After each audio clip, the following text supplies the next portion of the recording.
Welcome to the Over 40 Alpha Podcast with your host, Funk Roberts.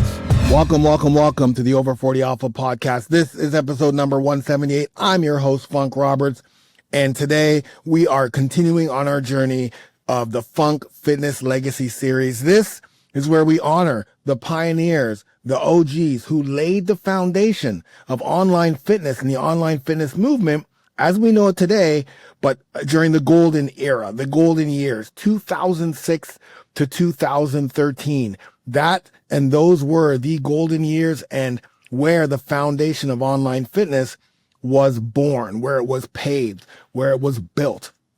And today's guest is an icon, someone who didn't just build a business, but he built a movement. He built his brand. And today's guest is Even-Esh. And if you listen to any of the past episodes, you probably heard his name come up. Zach is the founder of the Underground Strength Gym. He's a OG, literally the OG of the garage style training, and probably one of the rawest, realest voices in the golden era of online fitness. He was training athletes in the wrestling room with all of those rusty weights. You can actually go back. I remember personally that when I was coming up in the online fitness world, and when I was actually training for my Muay Thai fights, I would go to Zach's YouTube channel because he would upload all of the videos from his rusty old gym where he was training wrestlers, like high level wrestlers. And I'd watch those videos and I'd get motivated. I'd get inspiration, right? It was very raw, but they worked so hard. Like it was incredible. And I would watch those and I would go to the gym. But yeah, he trained athletes, he trained students, and he also trained a lot of world-class athletes as well. And of course, launching his programs that became legendary in the strength world. Like Zach is legendary in the online strength gym world. And he did something that no other person was doing during that time. And I can even speak on a personal level with Zach because Zach was one of the first supporters of me when I launched my Funk MMA Strength and Conditioning program, Funk Flex MMA Strength and Conditioning program, which was a program for fighters, right? Martial arts fighters. You could be Muay Thai, boxing, jiu-jitsu, MMA, karate, kickboxing, wrestling, whatever it was. That's what our program was. Flex Marks and myself, we created the Funk Flex MMA Strength and Conditioning program, which still to this day can stand the test of time. But he allowed me to use his bodyweight training. I think it was training for winning or something. He'll let us know in this episode. I forget, but it's a bodyweight wrestling program that I added as an upsell, right? So it was kind of like buy my program. And then I had a couple of upsells. Nutrition was one of them. And then his wrestling program, his wrestling strength and conditioning bodyweight was one, because I figured, well, if wrestlers or someone who wants to really get the strength and conditioning for grappling, who better but use Zach Even-Esh's training? So it was amazing. And that was what the era was all about. You know, and when he helped me, it was at a time when he wasn't doing any type of affiliate marketing. He wasn't really partnering with anybody. But when I reached out to him, he opened his arms and said, yeah, man, this makes sense to me. And, like I said, Zach is a legend. He wrote I think he still writes for Elite FTS, bodybuilding.com, Critical Bench. I mean, he was totally out there.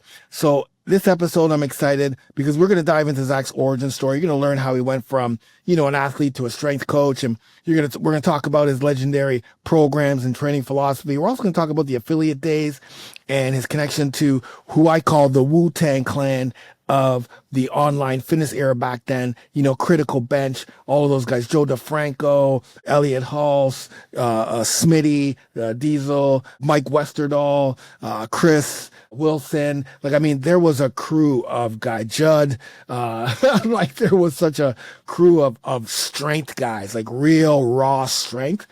I call them the Wu-Tang Clan, but Zach definitely had connections with that. And also I want to talk about why the underground strength lifestyle still resonates today in some way. And of course, I'm going to honor Zach with his own, and he has his. This is mine, but this is, if you're listening, you can't see this, but I would definitely go online to see what my Funk Fitness Legacy guitar is. It's a award. It's a lifetime achievement award for his unwavering contribution to the online fitness culture up to today.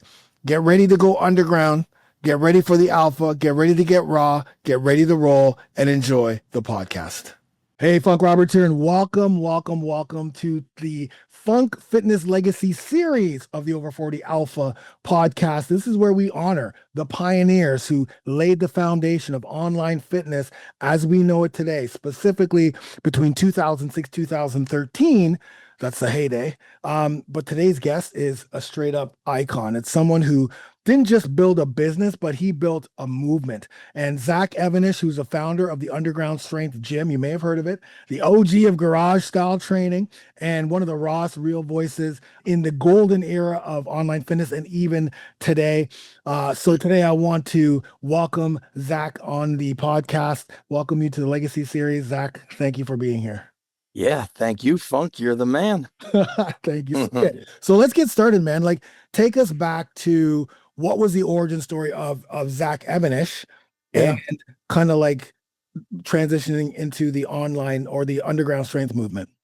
Yes, bodybuilding background, which ironically, I like to try to twist the story, share things I haven't shared before, because people a lot of times have heard it, but you never know who didn't hear it. But it's ironic because my older brother was into all the bodybuilding. So in our house, he had muscle and fitness magazines, muscular development, and I would go with him to the local mall, the sporting goods store, to buy weights.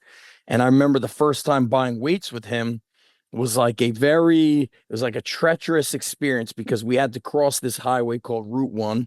And everybody in the neighborhood knew, where every kid was.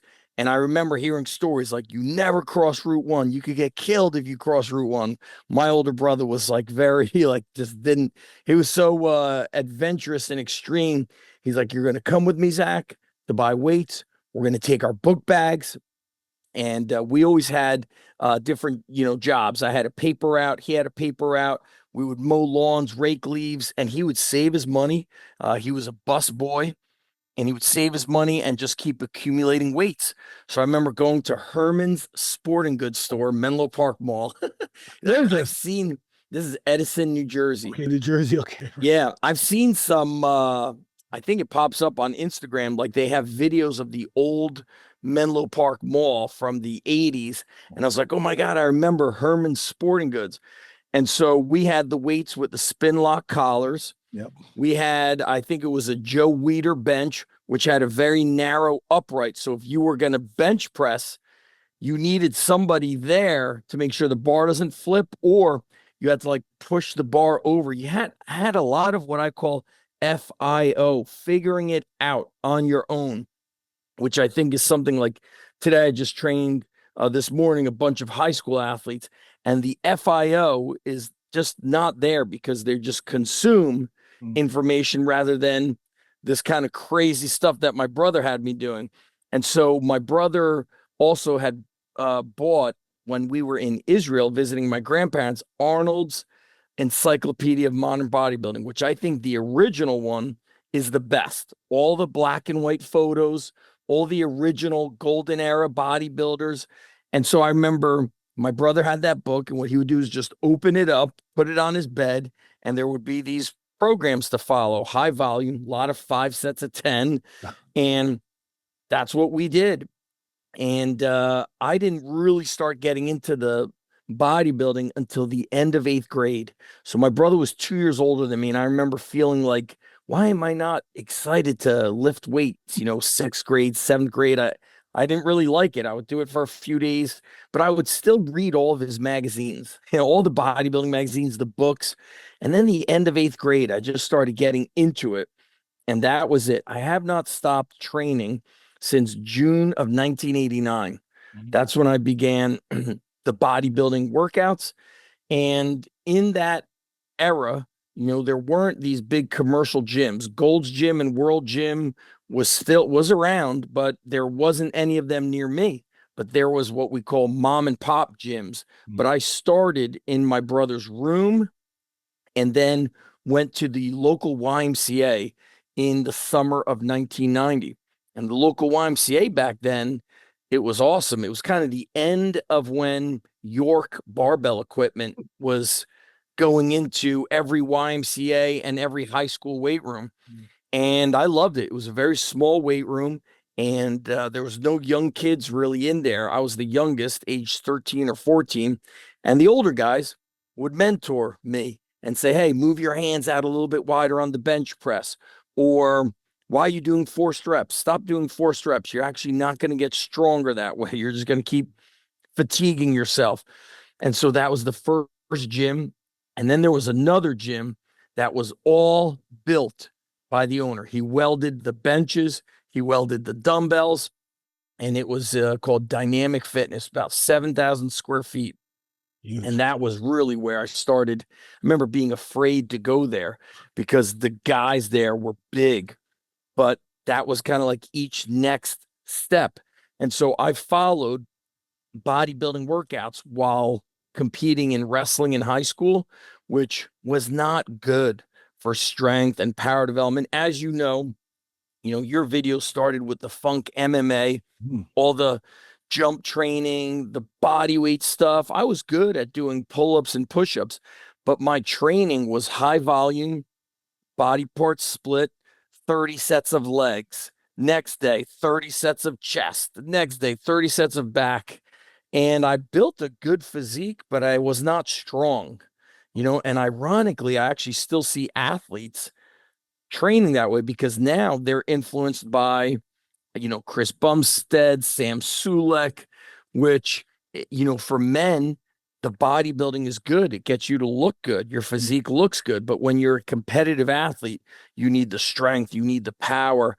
And so because I did bodybuilding, it like opposed what I needed for wrestling. And I started accumulating injuries.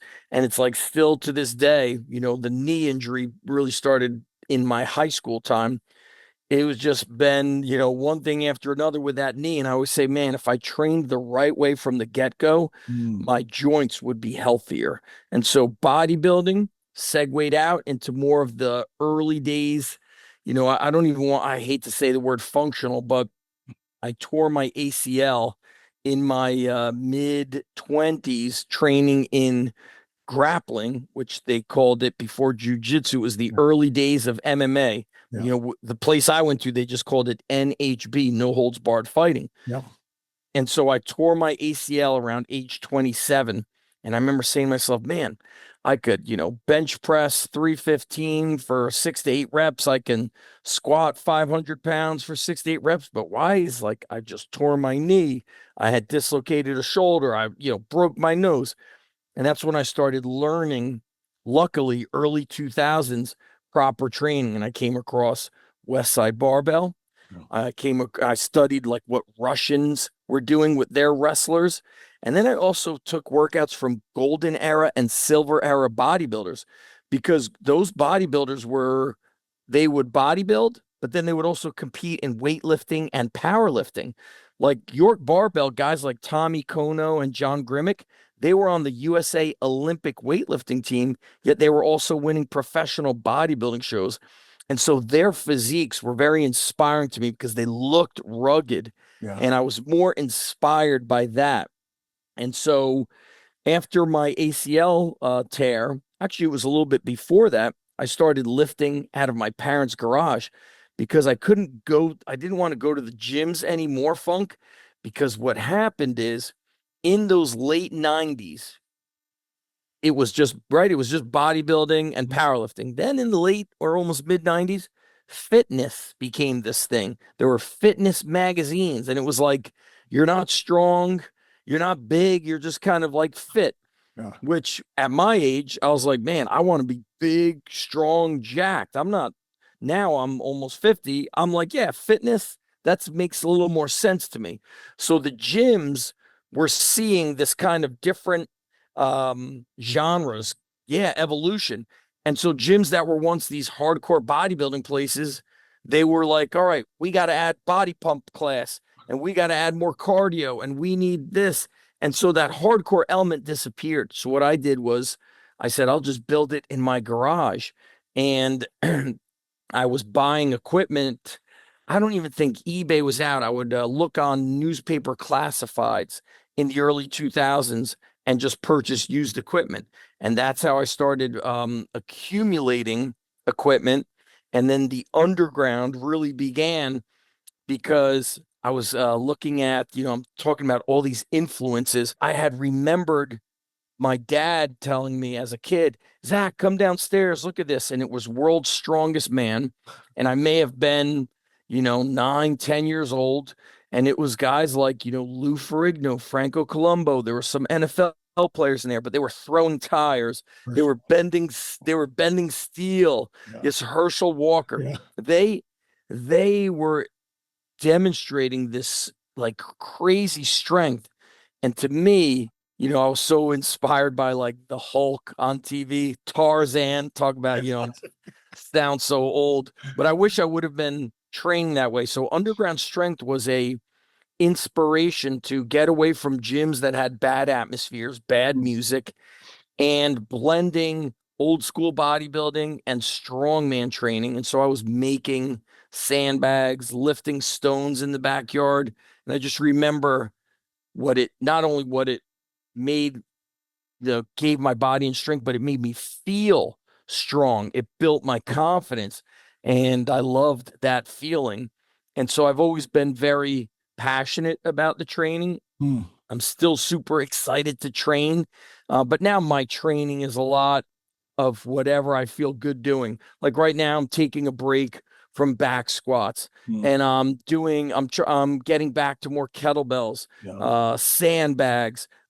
If it was up to me and I lived in warm weather, I wouldn't have a gym with walls or a roof. I would be outdoors all the time, like an outdoor prison. That's what I would prefer. To me, that's exciting. Kind of like, didn't you go to Thailand, Funk, to do 10 year every year for 10 years straight? And still I'm doing it again. Yeah.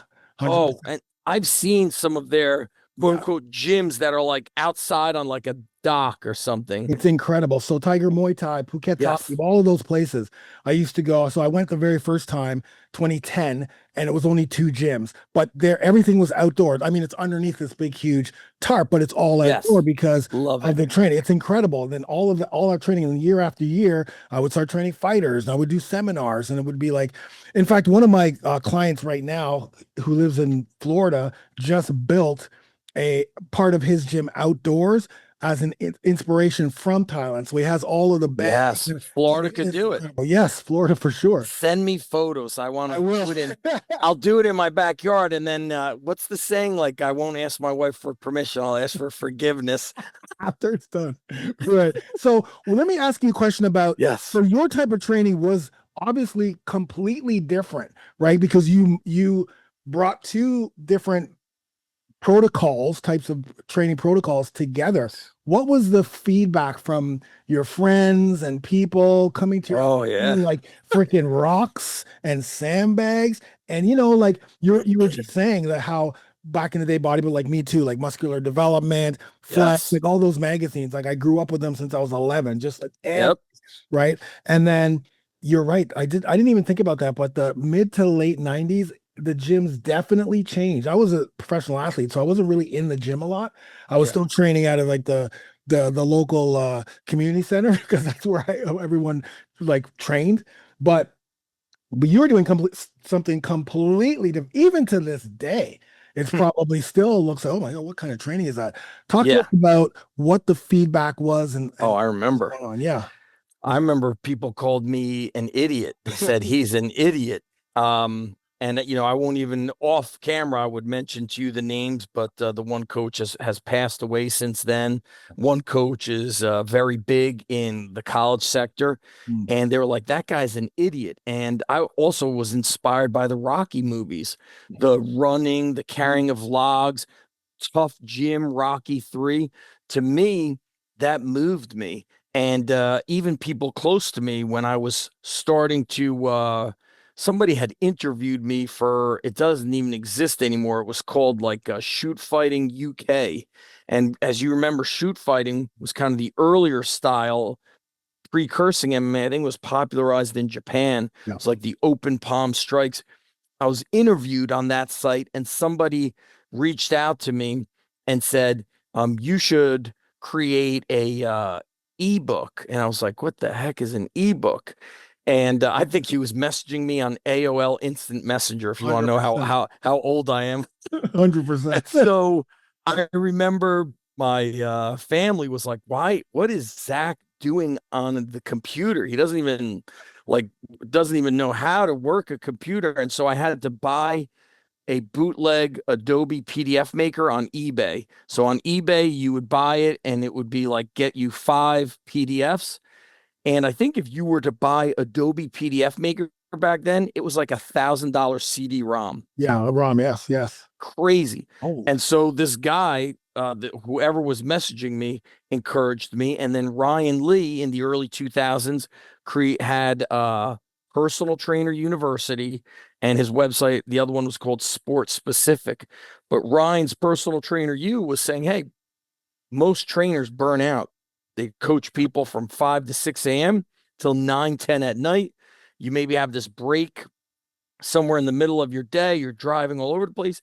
He's like, why not create a business where you coach for about 4 hours a day to kind of scratch your coach 4 hours of the day.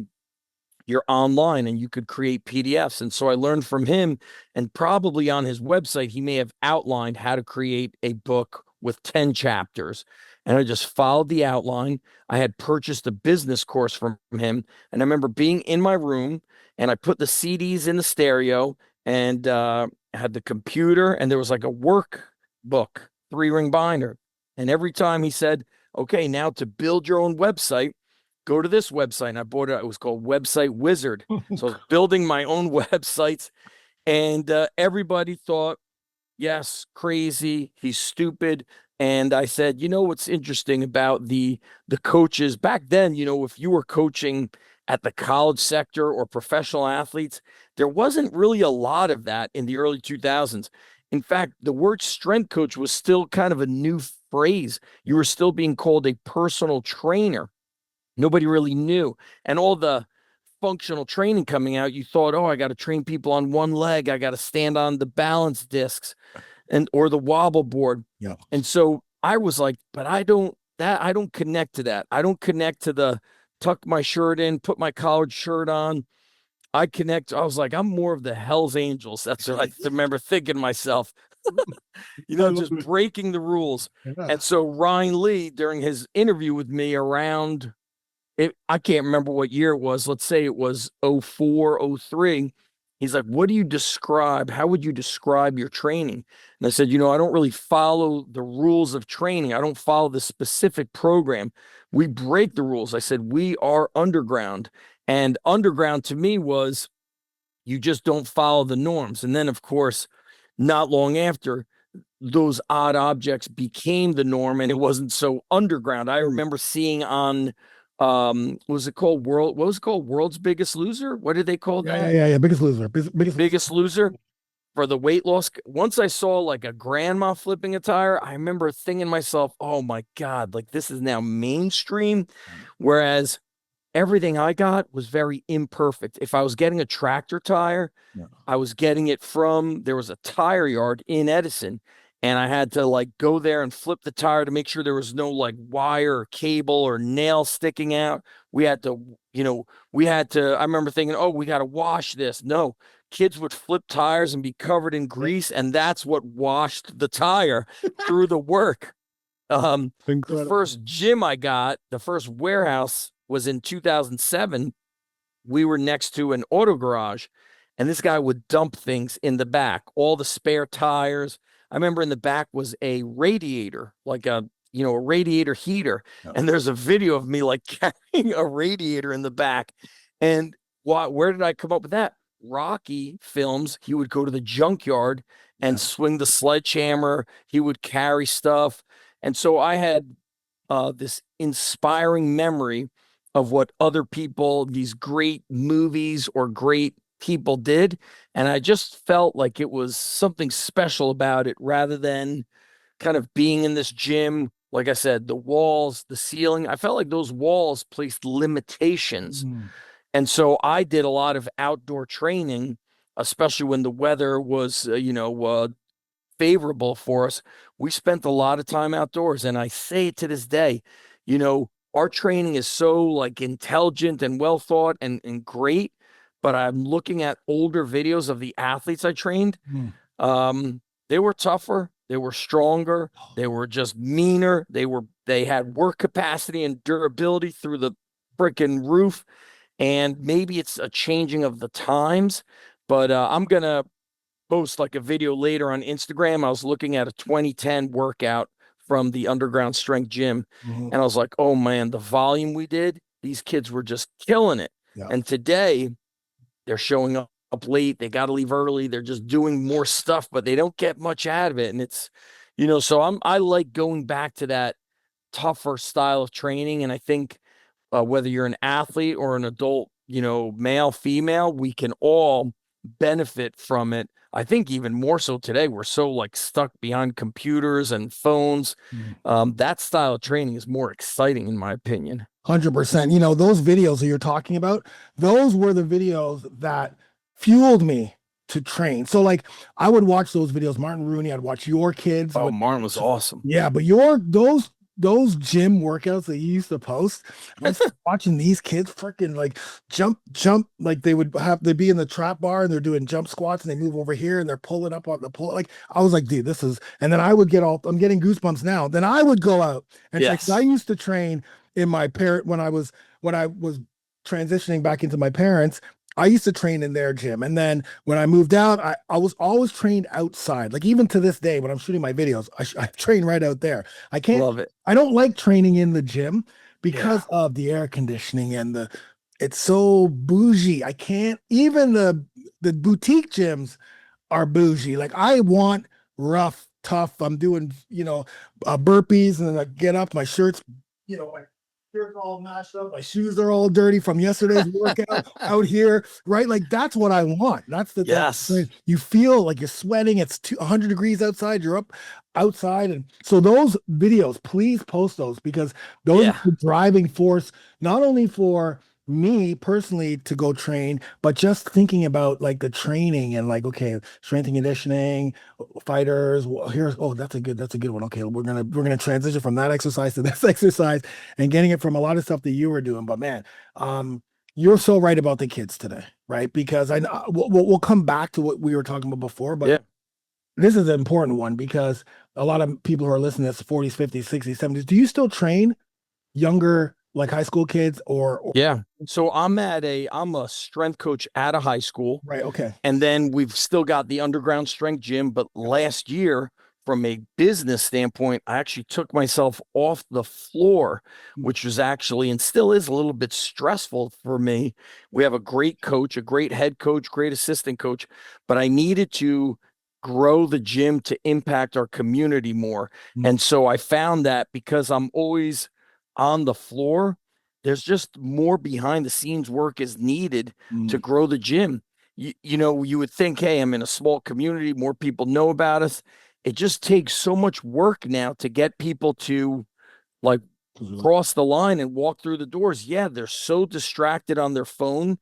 It's really crazy. And so we're still training athletes. I train the athletes at my school, and even at my school, we just got to get a lot better. We are not where we need to be. Yeah, for sure. So now let's talk about that transition from, okay, now you've got the underground strength gym, you've got the place beside the mechanics.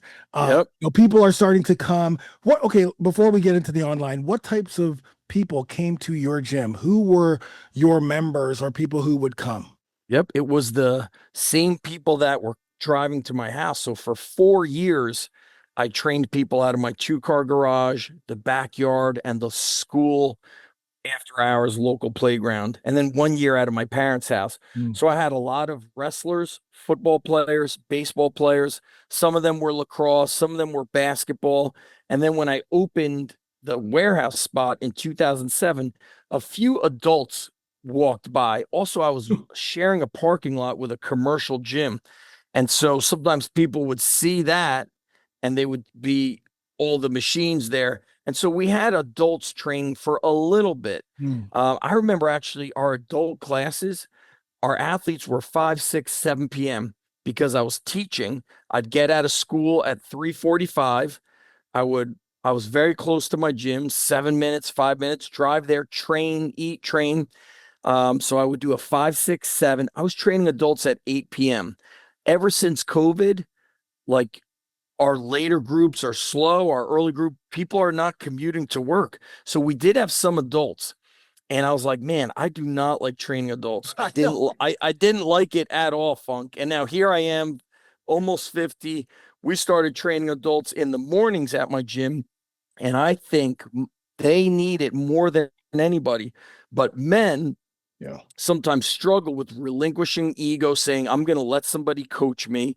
And a lot of people are still intimidated to show up. So we still have athletes, but now we get a lot more middle school athletes than ever before, and less high school athletes. And there's just a different landscape, at least in America. I'm not sure, you're in Canada, right?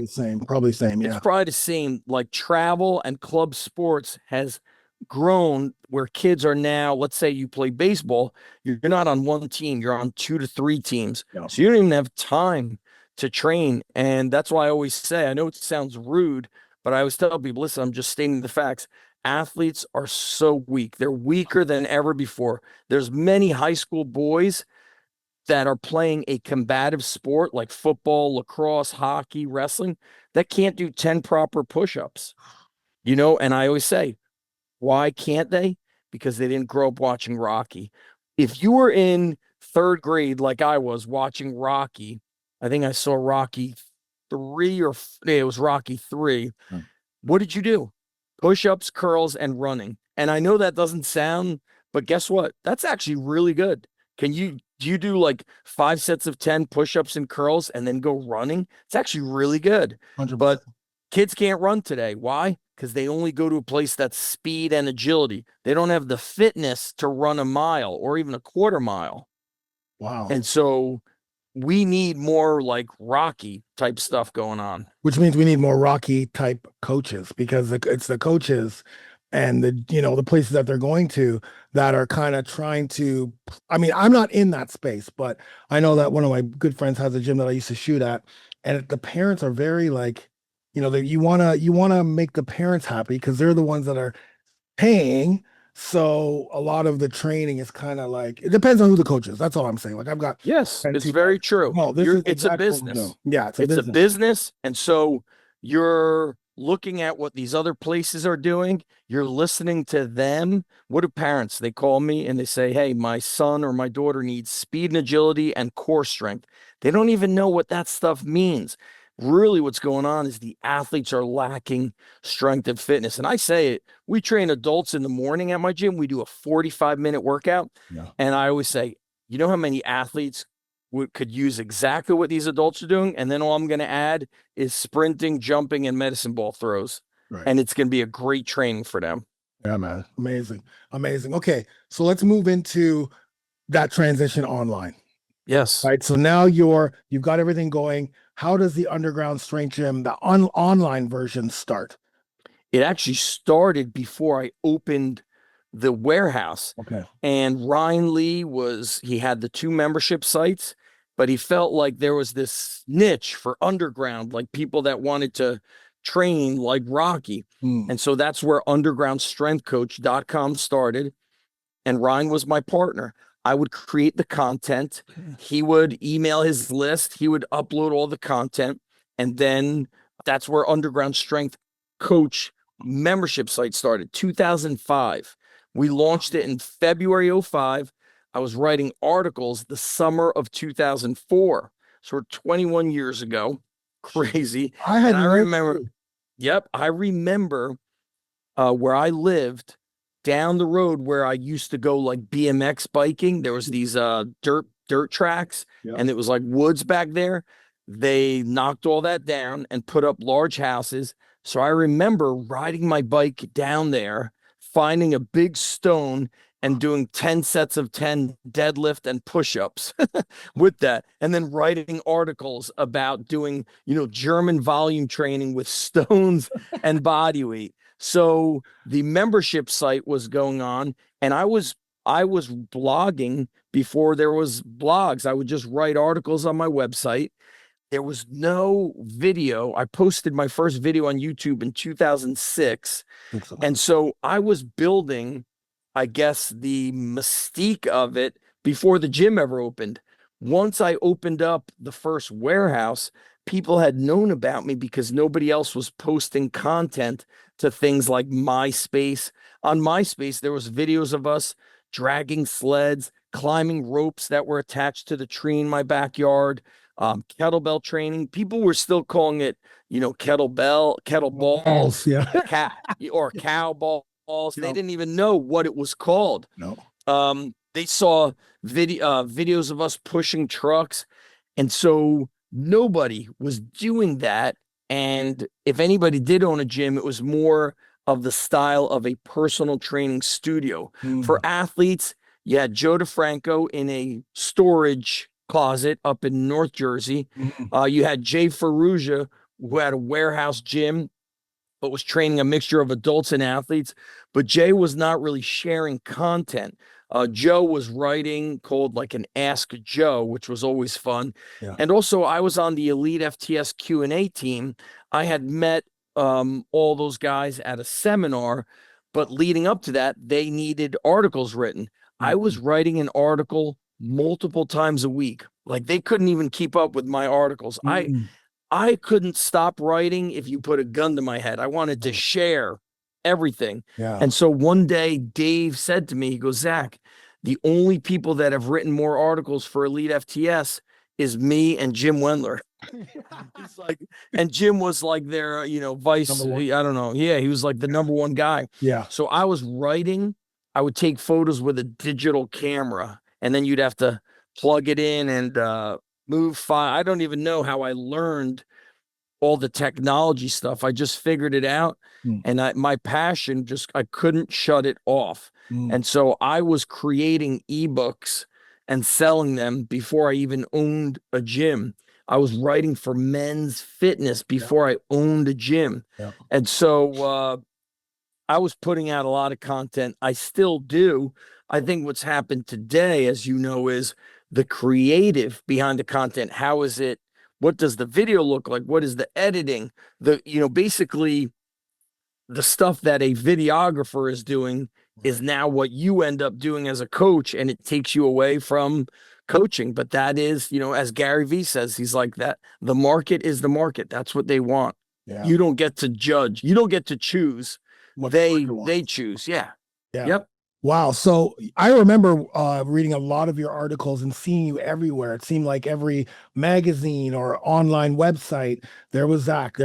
And I was on your list. I think I still have your emails on your list from 2006 or 7 or wherever. Oh, yeah. I've been writing for 20 plus years. Yeah. And so I thought, for me, when I started thinking about going online and stuff, I thought, okay, well, that's what you have to blog, write, Yes. Post all the time.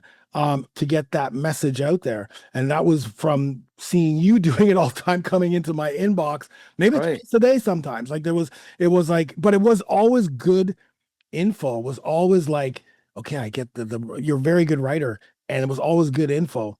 And so let's talk about what type of revenue you were making with that specific launch, or the first time you launched it. Like, yeah, tell us about that first time you launched it. What was it like? Okay. Yeah, I'm trying to remember the numbers, because I've had a lot of ebbs and flows on the online. Sure. So when we launched it, I can't remember exactly how much money we made. Sure. I think we were hovering in like the $6,000 to $10,000 a month range. Wow. And then after a while, Ryan started kind of stepping out of the fitness space. Yeah. He got into supplements, then he sold that business and he got out. And I partnered up with Kyle Battis on Underground Strength Coach. He was managing Tom Venuto's Burn the Fat Inner Circle. Oh, yeah. And Kyle knew how to really do proper marketing. Yeah. We were doing what did they call it? Like a teleconference call where you would be on the phone What? talking about training and people called in and it would be recorded. Yep, it was on the phone. I don't even know that. Yeah, it was called, I guess it was called the teleconference. Yeah. And people could ask, questions, and then it would get recorded. But he was like building the email list, 50% off the first month. He knew how to create offers. And so at the best times, the membership site was making like 10 grand a month. And what happened is, as YouTube became like the number one, search engine and it's owned by Google, people were like, hey, why would I pay for information? I'm just going to get it for free on YouTube. So the Underground Strength Academy just consistently lost members and lost revenue. Now what I use it for more so is people who are like, you know what? Sure, I could go on YouTube, but I'm actually so confused by all the information. I'm just going to go to a place where I could have tunnel vision. And I also use it as a continuing education for my coaches and any interns and anybody who goes through my certification. They get a year for free. And so there's 20 years of content in there. It's seminars that were recorded, excerpts from my certifications, old videos. The only tricky thing is a lot of the old technology, it stopped existing. So let's say I was using a company to host videos. Those companies are gone. And that's what's like I wonder about today is like, I always say, like, one day will there be a AI website where it's like, go to all of Zach Even-Esh's videos pre-2012 and re-upload them into a high resolution, because the video quality back then was not good, but the raw training footage was amazing. And so my biggest money times were, I think, around like 08, 09 until about 2012, 2011. Kind of had this 2 to 3 year time period. And the reason why was I was using ClickBank, which I don't use ClickBank anymore. I found there was, like, back then, people would buy and refund. Totally. So I wanted to get away from it. But ClickBank was making me another like 2 to 3 grand a month. My online business, I had training, and then I also had my certification with some business DVDs. And what's interesting is there wasn't really anybody making a private certification when I started in 08. And so, again, information and knowledge was valued more. So going to my certification was $1,000. But guess what? If you trained one person and they stayed with you for 3 months, there's your $1,000. Totally. You made it. So every certification I did had, 10, 12, 15 people. So every 3 months, it was another $10,000 to $15,000. So you do the math, do that every 3 months. Selling business CDs. I just started learning to leverage what I was doing in the location. Then we would record something and then we could send it out online, whether it was physical books and CDs. But at the height of it, I think I would make somewhere like around like $1,000 a day. And also $1,000 a day in 2010 was a lot more than $1,000 today. 100%. And also the overhead expenses were much less back then. So the cost of doing things online today, as you know, Funk, is really. And so now I was speaking with a buddy of mine who works with somebody who built an app. And this is a very popular person. I'll mention his name when we're off camera, but he said he had to get this app custom built and it cost $500,000 to keep tweaking the whole thing. Now, this guy has a massive following, but now people won't really, if I still use my computer, but most people live on the phone. So if it's not an app, you really start limiting. And so what's happened, at least on my end, is I'm just never able to keep up with how fast technology changes. And so right now, the biggest moneymaker for me is actually my gym. Although I know the way I could impact the most people, as you know, is online. And so I have 2 like recurring programs on Train Heroic, And then I have standalone programs, which a lot of people still purchase.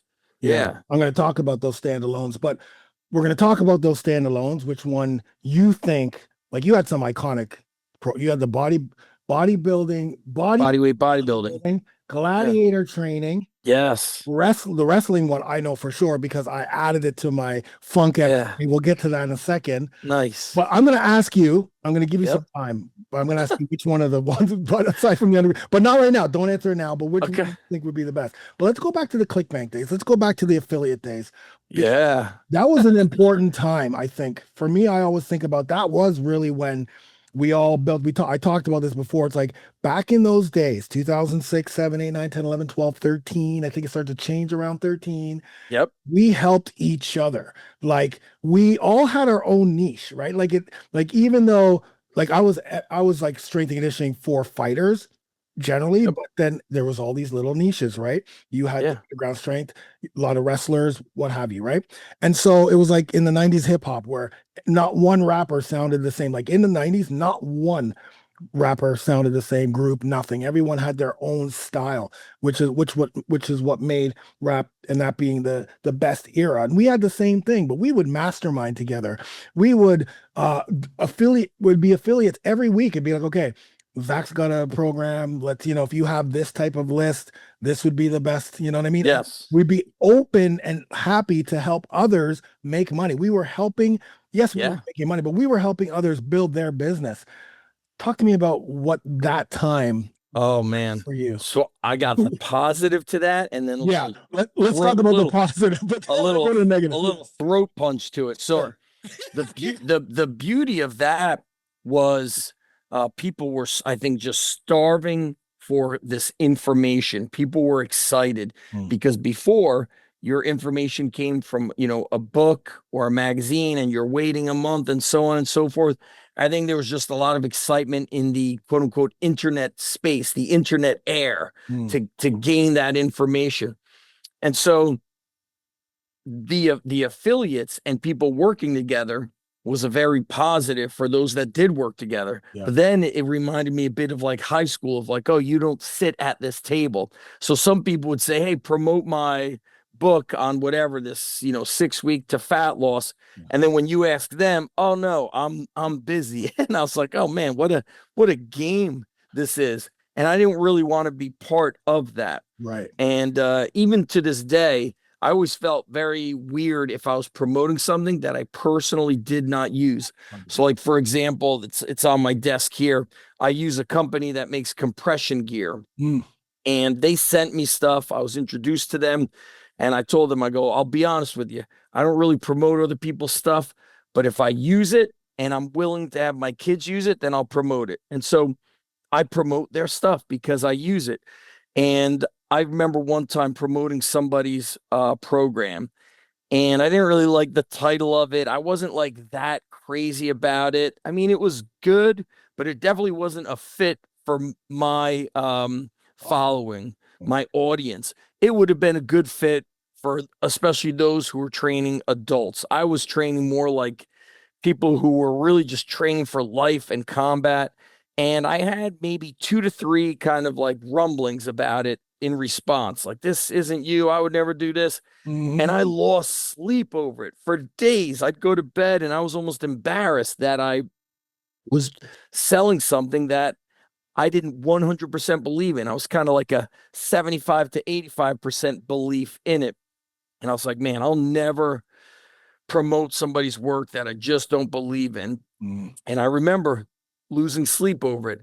And what I found in the ClickBank space was, on the downside was, people were just kind of creating anything. And it was just like this, if you were in this circle, people became quote unquote friends only with people who could make them money. And I was like, that's not a real friend. A real friend is there for you regardless of your business or not.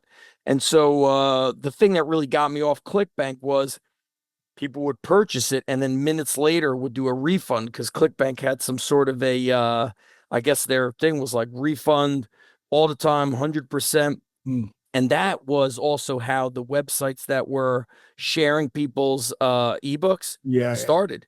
So I don't even know the name of them, but people would buy it and then upload to those free websites, which people still do it today. But then you have guys like Jim Wendler who, had to really hire a lot of trademark attorneys and all that. And it's, to me, disrespectful. And also, people won't really respect what's given to them for free. And I've noticed that, for example, if there's all this information on YouTube, Funk, and I can't remember, they said there's like this massive amount of fitness information being uploaded to YouTube like every 3 seconds. Yeah. Then why are we less fit than we were before YouTube? Well, more information doesn't necessarily educate people. It doesn't really, people need to be educated and coached. And also, sometimes I train athletes for free. Hey, I hear that things are tough at home. Parents are separated, this, that. I'm willing to help. Every time we do something for free, or 9 out of 10, they don't value it. The parents don't value it. The kid doesn't show up. And so there's not skin in the game. And that's why I think, like, Funk, if you're like, Zach, I'm going to send you my MMA pro, do not send it to me. I'm buying it, because if you send it to me, it's probably going to be all these things I have saved on my computer. I need to buy it so that I use it. And it sounds, somebody once told me, they're like, Zach, it's actually rude when somebody wants to send you something and you say no. You have to start saying yes. I was like, I feel bad. Like, let's say somebody wants to send me their supplement. They're starting a supplement company. I know it costs them money to ship, package, make everything. So I say no. And then a friend told me, he's like, it's actually kind of rude. He's like, it's rude. I was like, dang it. I think I get your point, but I'm trying to be respectful to the creator, not to take their stuff for free.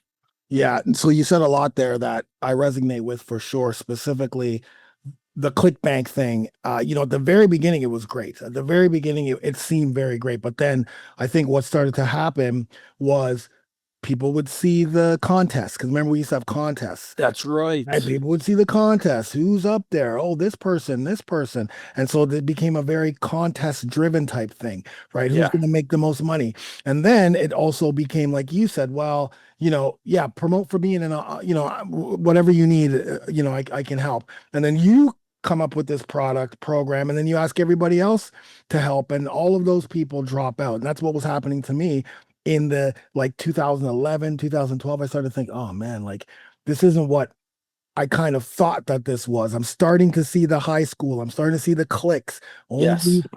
People are creating something just for the money of affiliate marketing. And then you download the program. It's like, this is one video. Like, the sales page is making this seem like it's going to be like this program. And then empty promises. Get it? And it's one video. And then you want me to promote that to my list? Because I also had the same thing happen to me where I promoted something, don't remember what it was, and then I got so much negative feedback. Dude, I can't use this. This is not you. Right. And that was like, okay, I can't. I'm only going to promote things that align with something that I don't have, that aligns with the people who I'm going to be promoting, list. And that should be respected amongst others.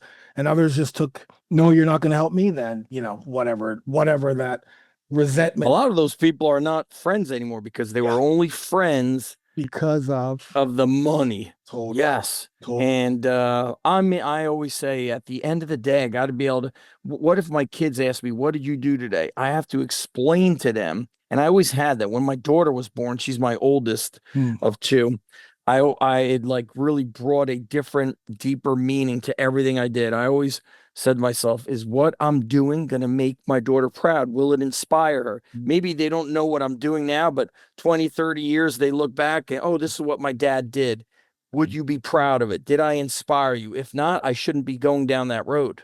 I love that message, man. If you're listening, listen to that. We got to cut that message, because that's important. A lot of men to this day, they don't think that way, right? Men in their 40s, 50s, 60s, 70s, their kids are getting older or young, maybe grandchildren, and they're not thinking like that. They're kind of not legacy for your family. And I think a lot of people don't believe that they can leave a legacy, right? Well, what legacy am I going to leave? Dude, everybody has a legacy that I think what's going to happen is, especially for guys like us who have all this content out there, Yeah. you know, when our day is over on Earth, there's going to be AI, and our kids are going to say, put together a highlight of my dad, take all the photos and videos, and we're going to share it at his funeral. And the AI will put it all together, And and they'll be able to say, that's my dad. Or our great, great, great grandchildren who we'll never meet will be able to say, oh, that was my grandmother's father. Just stuff like that. I think about that. It's crazy, but that's how I think.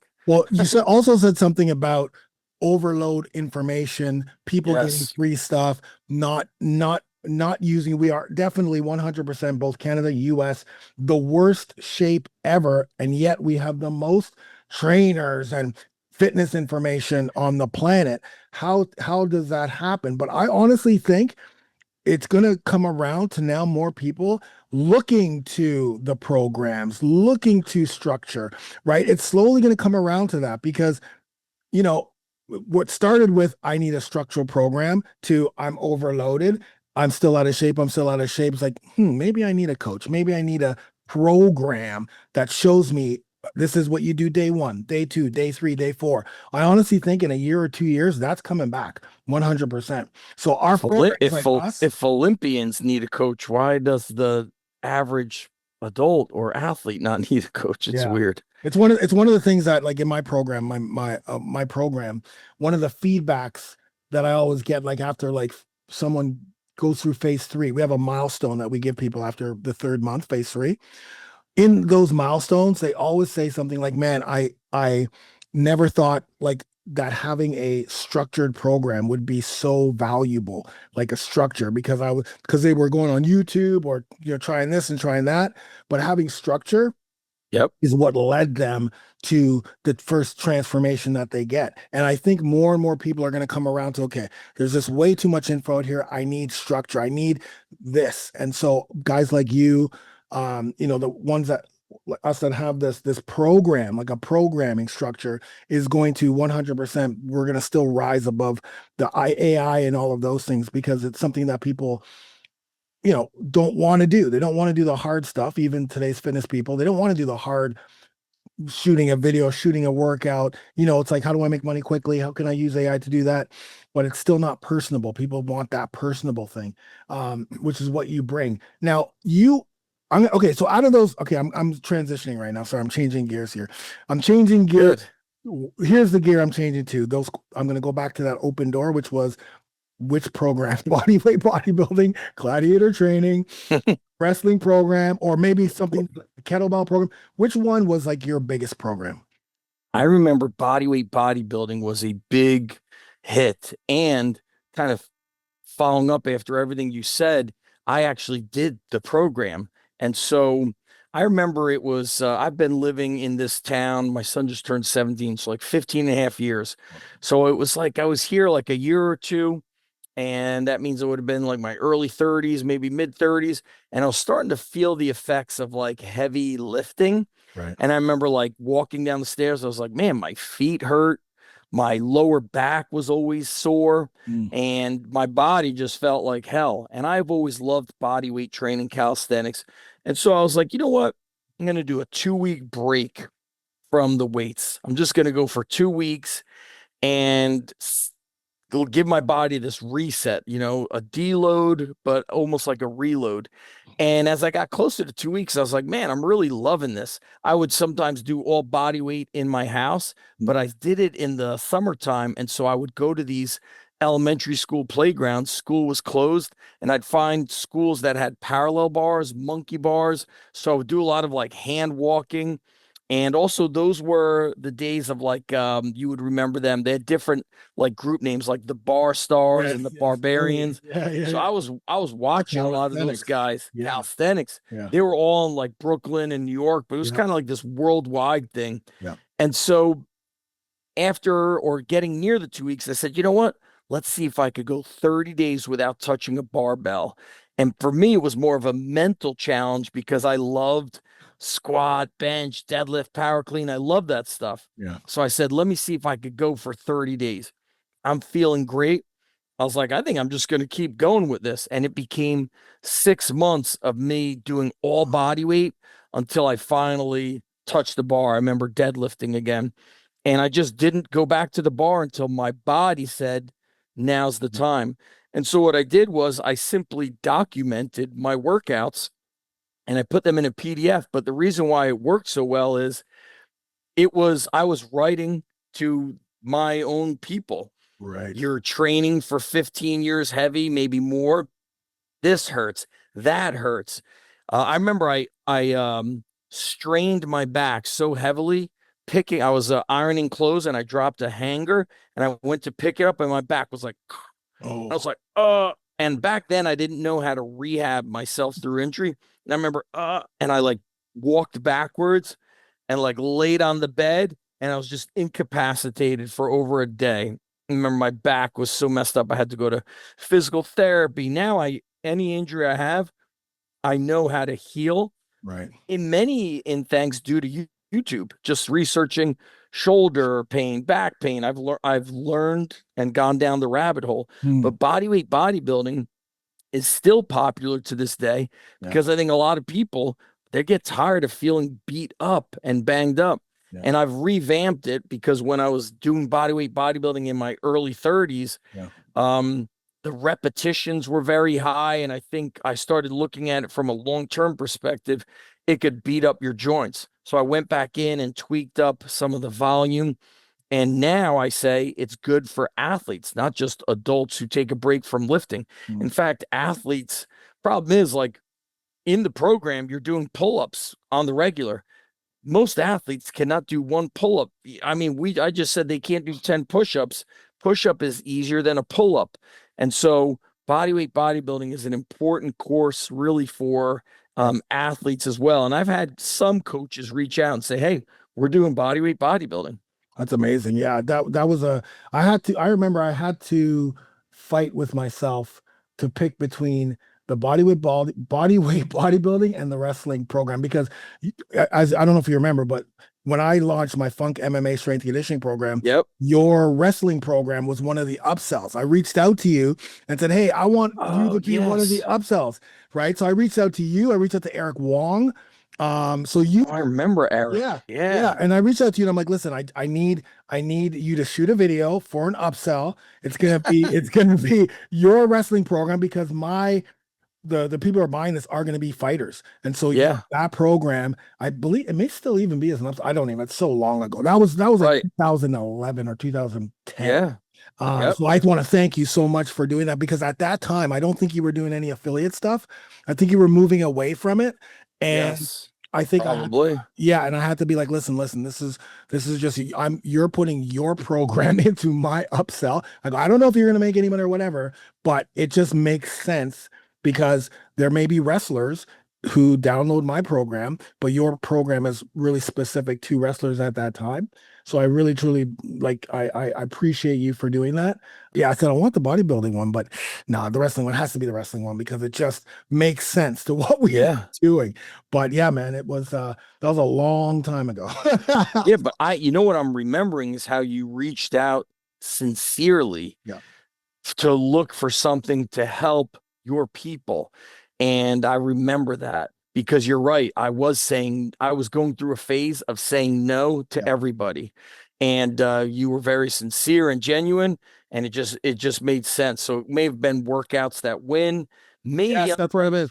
Yep. I don't think underground workouts that win is also, and I've also upgraded that many times. Yeah, that's an awesome program.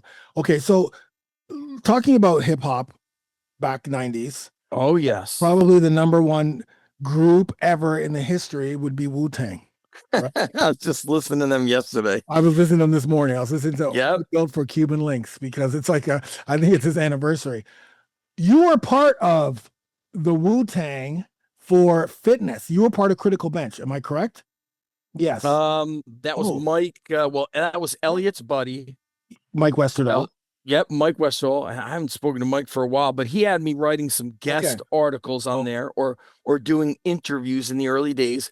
And it's so funny you bring up Wu-Tang and just rap in the 90s and especially the 80s. I always say, for music to be heard back then, Mm. you had to go and perform at a club, and there might be one or two people showing up, and you're the opening act. You had to do this thing. And also there was no technology to like mix all your stuff up. No. And it's interesting how Wu-Tang was so influenced by those martial arts videos that like Louis Simmons speaks about, like Shogun Assassin. Yeah. Like what was their album, Liquid Swords? Yeah, Liquid Like Swords. Yeah, 36 the name, fingers. Yeah. 36, the names they came up with broke all the rules. What's interesting is I actually saw them. My brother does rap, and this would have been, was it right before COVID? It was either right before or right after. I saw them in New York City. Wow. And people were so hungry for everybody putting up like the Wu-Tang sign and wearing the shirts. But I have a friend of mine. I actually did videos with him last year on old school gyms. He used to do security for a lot of those guys, and I think he did it with some of the guys in Wu-Tang. And so we always talk about, he had a gym, he shut it down like 2 years ago, but we always talk about how that style of music almost shaped our training and this whole kind of earn it philosophy. Like there was no, hey, I'm not going to bypass. Of course, the music industry has its own problems, but just the way that you had to earn your way to get in front of people is so powerful. Yeah, I watch Drink Champs. If there's a great podcast, Drink Champs. Champs with Noriega from Nori and Cormega. Yeah. He does a podcast where he gives people flowers, which is why I got the award idea. But Yes. he brings them into, and they talk about those old days, because we, in the 90s, we didn't know what was going on in the back end, right? Because we didn't have social media. So we're just listening to, Stretch and Bobbito or whatever it is, and we're just listening and then, seeing, maybe reading the Source or magazines or whatever. Correct. A magazine. Yeah, but we didn't know what was actually going on like we could know today. So when they come back and they talk about it, it's like, dude, I didn't even, like, the heart, like you said, they had to earn. It's like, wait a minute, you opened for these guys? But it was, there was, you would go over to Queens, and you guys were from Brooklyn, and like, and Staten Island. Yeah. You forget what, so I bet you they forget all the stuff they had to do leading up to finally getting your break. Yeah. And you know what, like we could take that and apply it to athletics. Athletes were like, hey, I'm not going to show up for the team workout. I'm too good for that. I'm on my own program. And there's a whole lot of trying to skip the steps. Yeah. It's really interesting. Yeah, for sure. But so the reason why I thought you were with Critical Bench is because I did used to see you in their articles, Joe, and I'm thinking Joe DeFranco, Smitty, Diesel, like where do those two fit into your life? I met Joe. Actually, I think I was Joe's first ever paid, like I paid for a business consultation with him. And I had seen his Q&A, his Ask Joe. Yeah. On his website, which I always said was like awesome. Yeah. And so I was emailing him saying, I would love to come pay you for your time and just ask you questions about how to get started in the business. I'm in my garage, and he kept trying to really avoid it. And I was like, I'm going to keep emailing this guy till he says yes. And I remember 6 months later, he finally says yes. And so I remember taking a sick day from my school, and as a teacher, and I drive up to North Jersey, and I meet Joe it's a big like racket and health club. Yeah. And he's in a storage closet, and he's got just the basic West Side equipment. And I don't even remember the specifics. I remember paying him cash, and I don't remember, like, we spoke about some training. I would ask him questions. I can't remember how much business stuff we spoke about. Yeah. Because once I opened my gym, and then being on the Elite FTS Q&A team, Joe and I was kind of this school being really trained by Ryan Lee to, hey man, hold seminars, record them, then sell the recordings. So Joe and I had done a seminar together. This was so much fun. We called it Lost Secrets of Strength. And it was the photo from dinosaur training of the guy lifting the keg. Yeah, The wooden barrel, barrel. Yeah. And so we did one at his gym, and then we did another one at my gym. And guys were hungry to learn. Why? Because there was no YouTube. So people were traveling from all around the country. And I remember doing like tire flips. Somebody actually, I came across a Facebook memory 3 days ago. A guy came out from Philly and recorded a lot of stuff. And I remember before the event, outside of Joe's gym, there were these like 2 logs. And I remember us doing like a log throwing contest, like, tire flip stuff. And I look back at our training and it was so aggressive and intense. Yeah. How strong our athletes were. Yeah. And so that's how I met Joe. It started off as a first time as a consultation. And then I think meeting Joe's father, George D. We always say George is the original underground strength coach because he had a gym in Patterson, which I don't know how tough it was back then, but it's a very tough area now. He owned his own gym, and it was a small garage/warehouse gym.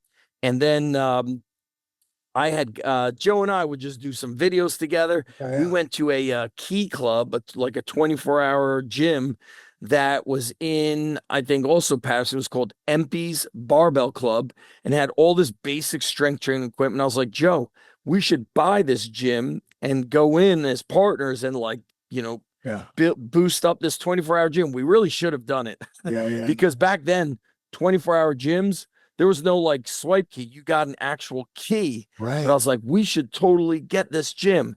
And so we've done a lot of stuff together. Our seminars that were recorded are bonuses to my certifications. Okay. So we did a couple years ago, Garage Gym Godfathers was business.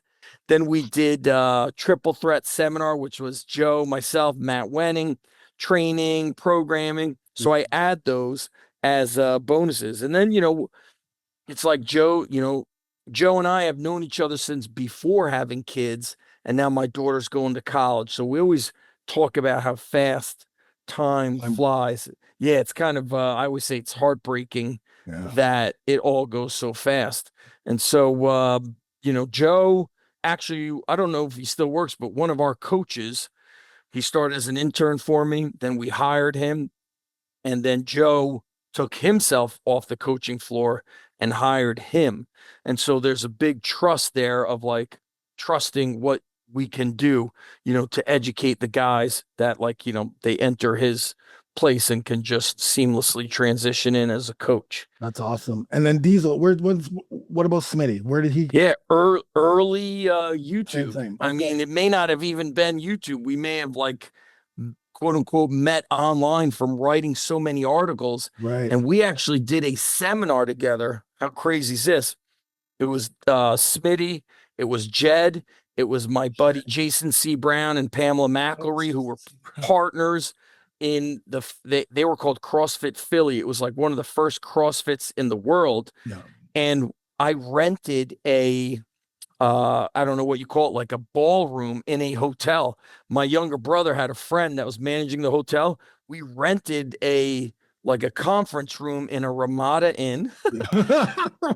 We put our equipment in the back of our cars, backed it up to the hotel, put it in. And I remember we were doing things like battle ropes. I took people through, I had my athletes there and we did what I called loaded conditioning and funk. It was so new to people. This is going to make you laugh. People would applaud after they demonstrated kettlebell exercises like they were at the circus or something. It was so I guess ahead of the time and new that's what happened. And I just shared something yesterday with Jeff Martone. I was doing a shot. 8-pound shot. And I was like, listen, we see all this kind of flow training. I was like, Jeff Martone was juggling kettlebells over 20 years ago. Wow. And now it's like the thing. Yeah. And so, you know what it is like coaches from 20 plus years ago, they were coaches.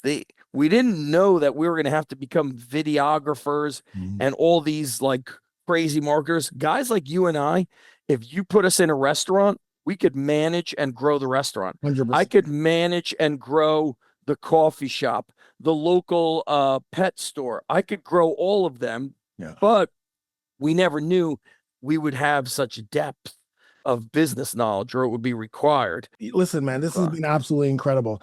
You know, the what you have done in this industry, do not let this just pass by, because the legacy is what you have literally brought to the table. And like I said, the pendulum is swinging back to, you know, underground strength. It's swinging back to programs. It's swinging back to people not just scrolling, but actually needing a program, specifically the older men in our generation who remember you from back then. But it's an honor to present you with the Funk Fitness guitar. You have it with you. Please show it, because that's a tribute to the legends, the icons, It's amazing. the trailblazers who shaped the foundation of online fitness from 2007 to 2013.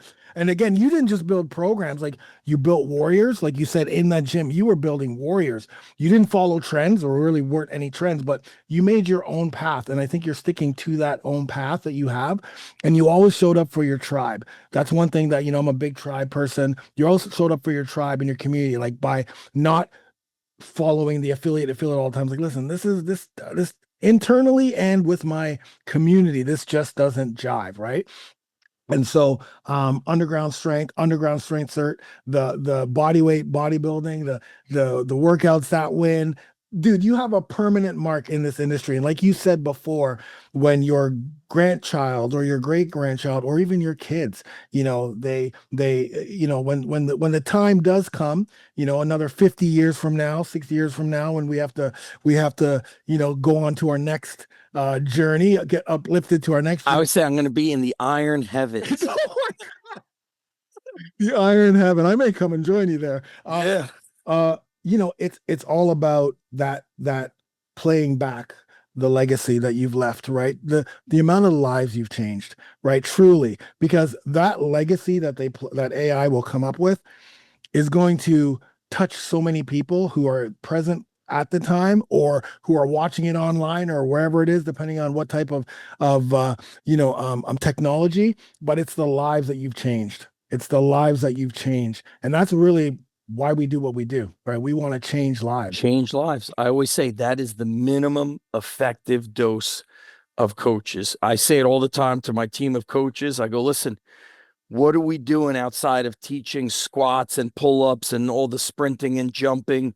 And also, you know, you mentioned, Funk, you give me all these props, which is very humbling, but that's also why I try to share those who have influenced me, who were coming up in an era where there was no media. So that's why, you know, on YouTube, I have something called Iron Roots, which is me showcasing books and magazines and training methods, and whether they were bodybuilders or lifters of strength athletes, I showcase them to let people know, hey, I didn't create this.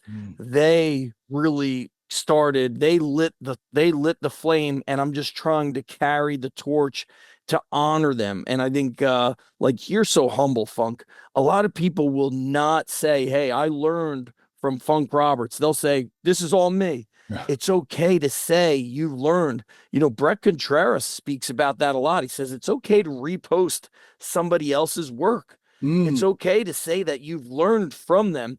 And, you know, Brett, a lot of people don't realize, he got into all the glute training as a research exercise scientist, utilizing, like, does the hip thrust, does the glute bridge increase your vertical jump and your 40-yard dash?